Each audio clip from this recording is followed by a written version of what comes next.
Il y avait de l'émotion dans la salle pour la sermentation du nouveau conseil de la Première Nation Abitibi-Winnie. La chef sortante, Monique Kistabiche, a officiellement passé le flambeau à Chantal Kistabiche mercredi soir à Picogan. Je me dis que c'est maintenant officiel. Moi, depuis le 18 août, que je sais que j'ai été élue par acclamation, une première dans l'histoire de la communauté. C'est sûr, c'est de continuer à protéger les intérêts de nos membres, les intérêts de la communauté.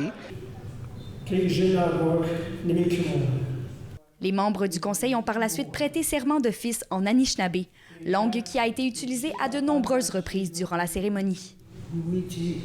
La nouvelle chef souhaite d'ailleurs se pencher sur la conservation de cette langue algonquine. On a dans la communauté l'enjeu de la sauvegarde de notre langue, la langue Anishinaabe.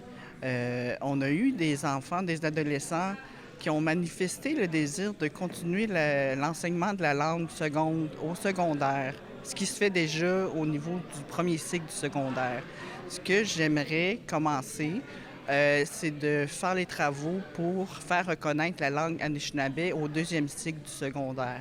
Les 3 nouveaux membres du conseil, Pauline Kistabiche, Billy Jack Kistabiche-Côté et Manon Tremblay, ainsi que le vice-chef James Cananasso, ont aussi exprimé vouloir s'impliquer auprès de la jeunesse et faire avancer le déploiement économique de la communauté. Pour Manon Tremblay, conseillère réélue pour un 2e mandat, le souci de transparence demeure essentiel. Ce que je veux, c'est vraiment d'être à l'écoute, en fait, de la population.